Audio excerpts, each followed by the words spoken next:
It's easy enough to just walk away, then coming to terms with what to say. This feeling inside I just can't bear, wavering here, wavering there. The Missionary King here with a deck profile from Megacolony. This is the with the Zoo Booster coming out, Megacolony decks are going to be changing. The new Megacolony Ghidorah Alcides deck is actually amazing.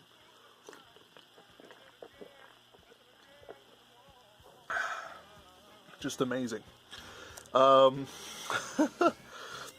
amount of power it gets, the 16Ks that you get basically for free, the 21K Alcides, Ghidorah's counter blasting skill, like, it's just crazy. It's all crazy.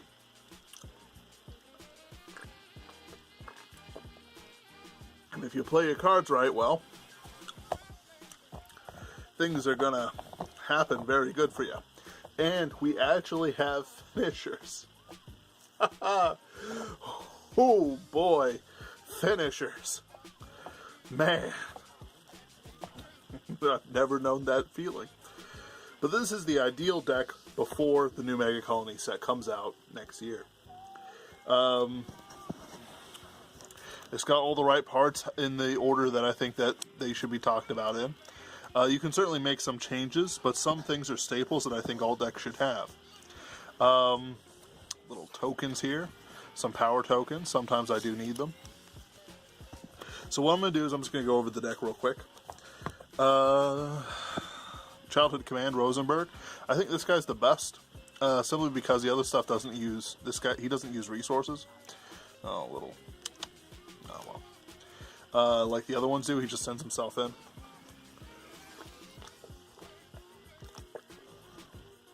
And he can tap something, which is an important thing we're just going to do. His skill is Chibi-1 Dark Device. Put this unit into the soul. Choose one of your opponent's rear guards, and until end of turn, the opponent's next turn, end of your opponent's next turn, it gets continuous. His unit cannot intercept. It cannot be chosen by the effects or cost of your card. So this is actually a pretty decent card for any deck like Victor, for Dimensional Police, for anything that relies on rear guards, Aqua Force, that sort of thing. Like, let's say that there's something in front of it and you need to switch places. They cannot choose the thing behind it to switch places, that sort of thing. There's just a lot of good uses for this. And what's more, it doesn't use counter blasts. You can tap it, tap something, go into soul, make sure you get all your skills. That's why he's good. People like to use the one that's on boost, counter blast one into soul, tap something, cannot be restood, or some other cards. I just think that this guy's the best, just because he lets your Darkface skill really get off a whole bunch of times. And it prevents, like, draw triggers and whatnot, giving power to things, stand triggers. I run 3 Bad Drip, 4 Bomb Scissors, into Soul, plus 5k to Vanguard, draw a card. Yes, I do use it quite a bit. 1 Raider Mantis. I need the extra draw for Ingot Chafer and for the new heal. But the reason why I run Ingot Chafer here is for the soul. Darkface uses a lot of soul. The reason why I have 5 draws is I need to guarantee myself a hand for turns that, won't go so well for me. This guy, Relish Girl. Choose a grade 1 or less card from hand to discard it. When this unit is discarded for the cost of calling 7 stars Mutant Deity Relish Lady from G-Zone, pay the cost if you draw a card. So in other words, I discard like Raider Mantis or something I don't need. If I'm facing a deck that has no restandards, I'll drop a Brilliant Blister, that sort of thing. And hopefully I get like a Perfect Shield or something. 3, 4, 5, 4. So 7, 5, 4. 2 Brilliant Blister. This is a card that'll always be in Megacolony until we get something better.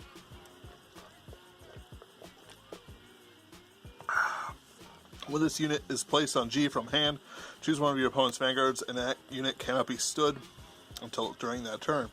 So basically, let's say you're facing Aqua Force.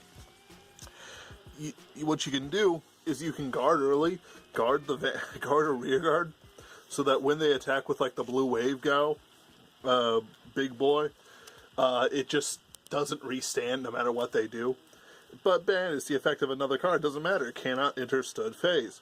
If somebody's running Beyond Order, throw it down. If somebody's running Dote, throw it down. Like, you can guard for not the opponent's Vanguard and still choose it for the skill. It's a really great little card, and probably will not leave the deck. It is a staple. You should run 2 in every build. 4 Vulcan Laferty, Dark Device. Put this unit in the soul, beginning of your main phase, GB1 of course, pay the cost if you do, countercharge 1. He actually gets used a lot more than you think he would. Continuous Rearguard. If you have a Vanguard with Darkface, this unit cannot be chosen by the effects of the opponent's card, and the opponent's unit in the same column as this cannot intercept. Because this is a Darkface deck, he's an excellent card, and probably will show up in the next Darkface build as well as a booster. But they don't really need the countercharge anymore. 4 Stride Enablers, search out a Darkface, put it into hand, that sort of thing. 4 SP. Star Shields, it's the G-Perf. I'm actually glad we got one. You know, we got things as other people were getting them for once. All the way in GBT set 4. GBT 4. Probably. I haven't seen any Perfect Shields to really dissuade me yet, but I don't think we've seen any at all. But this is the ideal. Perfect Shields until the end. I run 3 Aristo Scythe, Dark Device. It's, by the way, not GB restricted, Vanguard or Rearguard. Oh yeah, Dark Device. Active when the opponent has no stud units in the same column as this unit. When this unit attacks, it gets plus 2k until end of battle. Yeah, it's just a really nice beater card. You might be like, Ben, why don't you run stands? Because nothing else really works that way. 4 Machining Hornet Mark II. This is part of the Legion build that I run. Mixed in with Darkface. When this unit is placed on Rearguard and the Vanguard is Legion, choose one of your opponent's Rearguards and that unit cannot stand during the opponent's next stand phase. I use it for fodder, I use it for Legion. That's it. I use it for easy early attacker, rush, you know, that sort of thing. 4 Punish Stag. It's an auto GB1 Dark Device. When this unit is placed on Rearguard, and if you have a Vanguard with Darkface, this unit gets plus 2k until end of turn, and choose one of your opponent's Rearguards, and until in the opponent's next turn, it gets at the end of your turn, if this unit is tapped, your opponent draws a card. Remember, they don't draw a card, I draw a card. Their unit gets that skill, so that it affects me, their opponent. And that unit cannot stand during your next stand phase. He's just a really good card. He is basically, if they don't destroy their own unit, which is always a misplay, unless they're playing like golds, but then there's other things I do for golds that are even more insidious than you could possibly imagine. Basically, it's free draw for me. It means that I'll get his cost back, and sometimes I draw another one of him and play it. It's great. It's really a great card. There's no reason, I don't foresee a reason that he won't be played still, but they're starting to get reasons that he won't be played, especially since they're moving into a power-based Megacolony. That's just fantastic.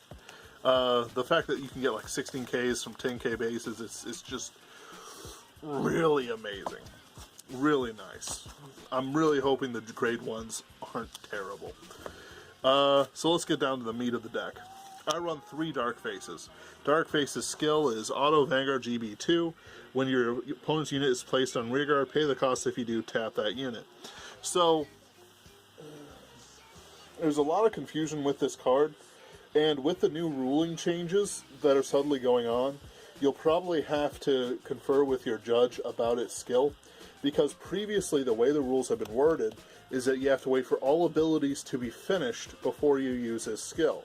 So if it's like something like Priscilla, you have to use the skill after Priscilla GV8s and replaces her field.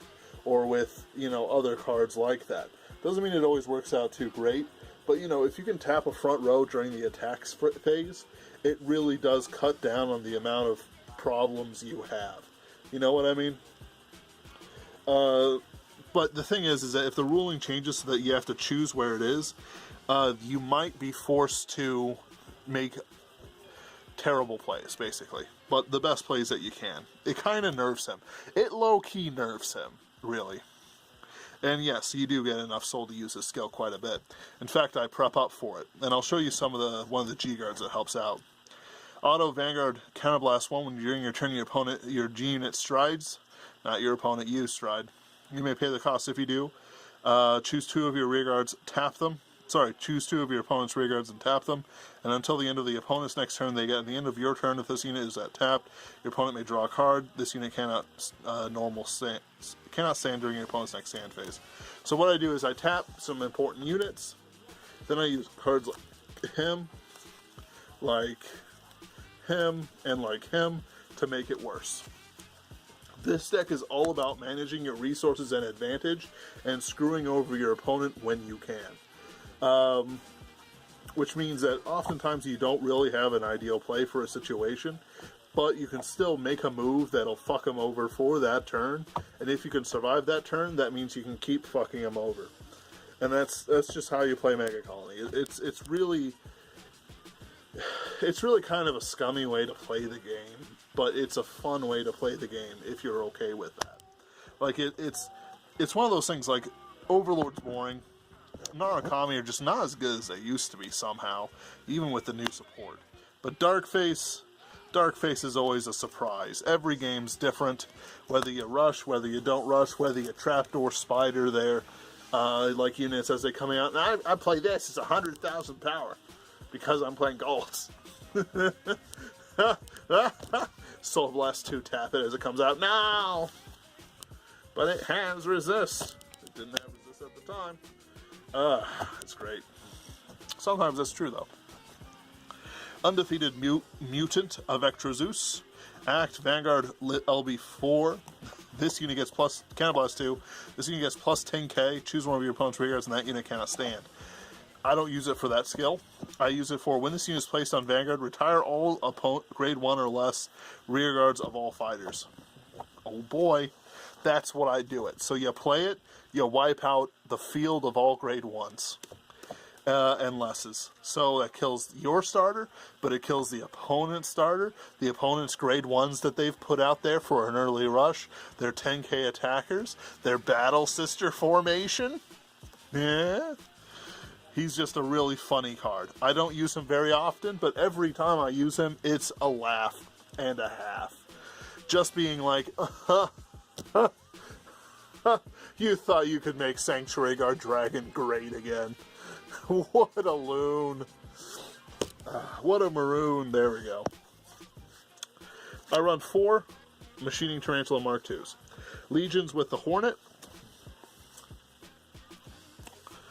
And his skill is Counterblast 1 when this unit drive checks. Legion, of course, for those who have forgotten, is you put back 4 cards from your drop zone into your deck, and you search out for the Legion mate, and they Legion. They get a 20k attack base. Act Vanguard, Auto Vanguard, Counterblast 1 when this drive check reveals a copy of itself on the Vanguard, so in other words, a grade 3 or grade 2.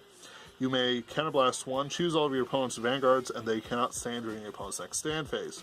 Also, they have Act Vanguard, Soul Blast 2, Machining cards, choose one of your opponent's rear guards, and that unit cannot stand during your opponent's next stand phase.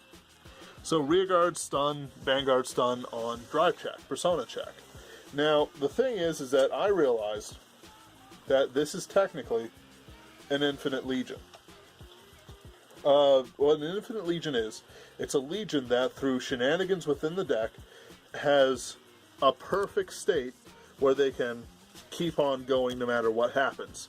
Provided the soul in the drop zone isn't destroyed between the time I re-ride, Soul Blast 2, and send them back in. Sorry, Soul Blast these 2. Send them back in, you know, I'm going to be okay. Like, as long as I have 2 grade 3s in the deck, I'm guaranteed, and 4 cards left in deck, I'm guaranteed to get one before I deck out. Now, that isn't to say that there aren't ways for me to deck out from that situation. I know Marcus Trigger Happy Belton basically got me with a Galindios, or whatever the Starvader one is, the GB8, I think. I can't remember. Point is that it called cards from the deck into the field, and it royally screwed me. Just absolutely wrecked me. I ran out of cards in deck and I lost. Oh, how embarrassing. Embarrassing. But the best part about it is that because you Soul Blast 2 Machining, you can re-ride Soul Blast itself. You don't have to Legion until you want to. as long as it's not attack step or ride step. So you can send back those stuff, get back some other stuff in there, and usually put in a cheeky crit or two, making sure that you have 2 of the grade 3s in it at all times. If you don't, well, you might be a little screwed. Fortunately, you have quite a few strides that kind of take up the slack for you, and the fact that you can stun the opponent's Vanguard so many times actually does create problems for most opponents, since many times at this late in the game, because I don't run this guy until super late game, you know, they won't have the grade 3s in hand to replace it, or they'll have to either eat it or ride a replacement grade 3 that will be less than ideal. There's really no downside to using this card to prevent deck out, which is the optimal strategy, I feel, for Megacolony. However, the new cards from the new Zoo stuff are so powerful that I don't think we'll have a problem. So let's talk about what I'm G-zoning first off. I run 1 Paris Spear. When this unit is placed on Vanguard, tap all your opponent's rear guards, and if number of tapped units your opponent has is 3 or more, including a Legioned Vanguard and a rear guard, basically, draw a card and this unit gets plus 5k. He's solid. I run him if I don't know what else to run. I also run 1 Seabreeze. Yeah, you know, it's a Seabreeze. I don't use him very often at all, but sometimes I have to face a deck that uses a grade 2 rush, and he just needs to be in there. Otherwise, I use him for fodder for Darkface, who I guess I'll talk about next. Darkface is also another ideal stride, depending on what I fight. Let's say I fight someone who's rushing me. Like, by the way, these are like 100 apiece, or 70 apiece, or something like that. It's great. Like, if I'm fighting somebody who has a field out, except it's not a very powerful field, it's just a field, I'll run him, tap everything, get some draw. Which, by the way, with the new GR coming out, say goodbye to him. Just, holy crap. But, we'll talk about that in a second. His skill is, once per turn, act Vanguard, Counterblast 1, choose a face down, face up, choose the same number of opponent's rear guards as the number of face up cards of himself in the G zone, and until under the opponent's next turn they cannot intercept, and they cannot be chosen by your effects or costs. By the way, I can choose them. And for each rear guard chosen with this effect, this gets plus 5k. So he's a bit of a beater, and he prevents people from choosing their effects. So in other words, if they have to choose it to send it back down, choose it to retire for Shadow Paladin, doesn't matter, they can't do it. I'm actually planning on using him with a GR to flip him over as payment for cost, and then using him later, which I think is the ideal way to do it. In the new deck, you do not have to run these, but I got some anyway, and that's Obturandus. Act Vanguard GB2, Counterblast 2, choose a card from your hand, and discard it. If your opponent cannot call his or her discard it, your opponent cannot call his or her units to rearguard until the end of the opponent's next turn. They cannot superior call as well. So first off, it just fucks golds. It just takes them out back and then just gives them the business. They can't unite, and that means most of their skills fall flat if they can even activate them in the first place.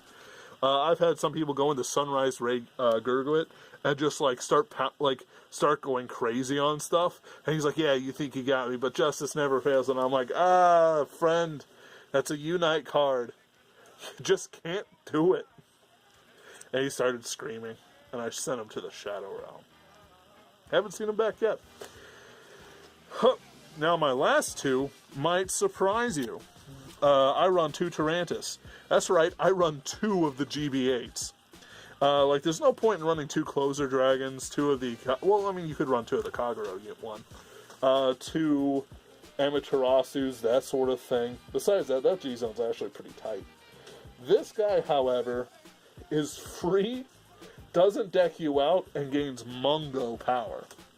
Continuous Vanguard GB8. All your opponent's Vanguards and Rearguards lose their auto skills.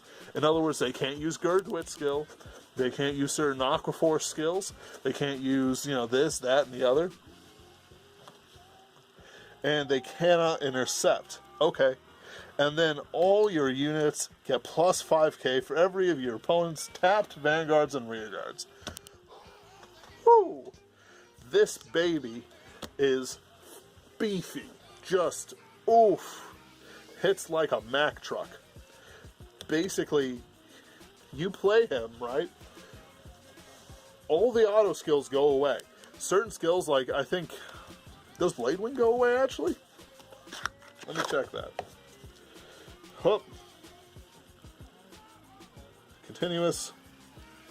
Yeah, so here's a funny interaction. Blade Wing loses the auto skill for the payment, but he doesn't lose the continuous plus 10k. Like, that's the only bad matchup I've really seen so far. And the fact that he's giving out power for every tapped unit at plus 5k, not plus 3k, plus 5k. 5ks are how Vanguard is graded, by the way. You know, it just goes crazy. Like, if I'm running a column with, like, just one of, like, a real shit column, like these two girls, this guy and this girl, this thing and this thing, you know, oh, it's just a 16k column. Well, under Tarantus, and they've got like 6 units out there, they become 76k columns. Thank you very much. You know, it's terrifyingly strong. And it's one of the only reasons that really Megacolony can keep going. They didn't have a finisher. My strategy was to deck people out. Like, no joke, honest to God truth. I only played this game with an eye to deck people. And that's not a winning strategy. Like, it was basically to frustrate all their rearguard skills long enough so I could get into my Infinite Legion phase and just Legion forever until they died. And it worked more often than you think. I'm not going to say I won too many tournaments about it, but I got 2 or 3. It's crazy. But with him, all of a sudden when I hit GB8, and you'll notice that Darkface and one of the G-Guards does flip over stuff, you can actually hit GB8 pretty fast. Actually about the right pace for Megacolony compared to everyone else. The only problem isn't so much like Denial Griffins or anything like that. It's things like Link Joker. Otherwise, it's actually pretty nice. So I run 2. Now, I kind of have a clunky G-Zone, this G-Guard zone right now. But I'm actually going to work on it. Fix it up a little bit. I run 2 Scarabgus. He's just a 30k if they've got 2 tapped units. I think I can bring him down to 1 and just run 5 and then replace him with just literally anything else. But we're not worried about that right now. Another Tarantus. No, I think it would be like a Stun Beetle or something like that to fuck with people. So like that, yeah. 2 right now. 1 Grease Fort. Grease Fort is auto Counterblast 1. When this unit is placed on Guardian, during the battle, this unit at Guardian Circle may be attacked by the opponent's Vanguard. Opponent's Vanguard is very important. You may pay the cost. If you do, tap all of your units in the opponent's back row, and this gets plus 5k for every 2 of your opponent's units in tap at the end of battle. I have had opponents who run like Pale Moon and Link Joker, Aqua Force and whatnot, keep a back row untapped for certain abilities to go off, like Messiah skills. And like on Messiah attack, they do some crazy shit. And, you know, free back row. And there's like tapped front row. So it's like, okay, plus 15, it's a 41k base. Half. So how's your combos doing, buddy? They don't look so hot. Are you doing okay? You know, sort of thing. 1 Screw You. I also don't really need him. So I think I might keep 2, replace him with something. But he's basically, choose a card from your hand. When this is placed on Guardian Circle, number of face-up cards in your G-Zone is 1 or more. You can have this unit get plus 10k. I don't need him anymore. I certainly won't need him by the time the Zoo comes out, because I guarantee you we're going to get another G-Guard. But I run him just in case I need to hit that sweet 36k without spinning a Counterblasts. And then I run 2 Relish Lady, 7 stars Mutant DD Relish Lady. She came out in the Fires collection. Auto GB1, she's a face down G-Zone, turn her face up. G-Guardian from your G-Zone. When this is placed on Guardian Circle, the opponent's Vanguard attacked. Pay the cost if you do. Your opponent chooses 2 of his or her rearguards, and he or she may tap them. If he or she did not tap the 2 cards, you may draw a card, countercharge, and Soul Charge. So basically, she fuels the Darkface engine perfectly. She was designed for Darkface, basically. The fact that I've never had an opponent tap 2 of his own units, which is usually an entire attacking column, just goes to show you that you'll draw, countercharge, and soul charge. And I've drawn into other heals, other perfect shields, that sort of thing. The only problem is she doesn't gain power. Other than that, she is really good. She makes this deck run so much better and deck out so much better. Like, it's it's really just a great way to play the game, especially with how she forces your opponent into a do or die situation, into a, you know, Sophie's Choice. There we go. The Mercenary King here with a deck profile from Megacolony. This is the with the Zoo Booster coming out, Megacolony decks are going to be changing. The new Megacolony Gridora Alcides deck is actually amazing.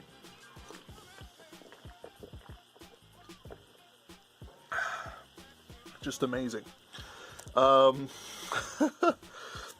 amount of power it gets, the 16Ks that you get basically for free, the 21K Alcides, Gridora's counter blasting skill, like, it's just crazy. It's all crazy.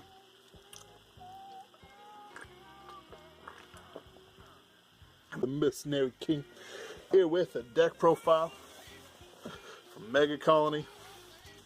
This is the with the Zoo Booster coming out, Megacolony decks are going to be changing. The new Megacolony Gridora Alcides deck is actually amazing.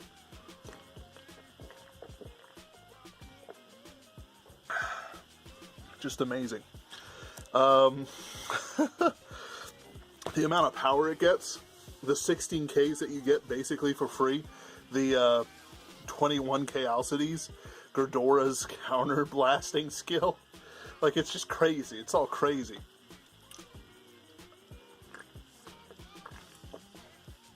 And if you play your cards right, well, things are gonna happen very good for you.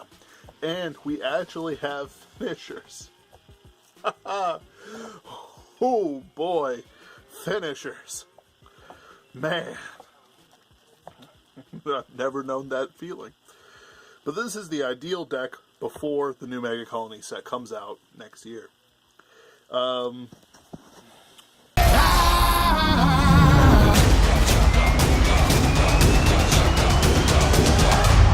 They call themselves Imagine Your Goddess. What a bunch of a-holes. Hooked on a feeling,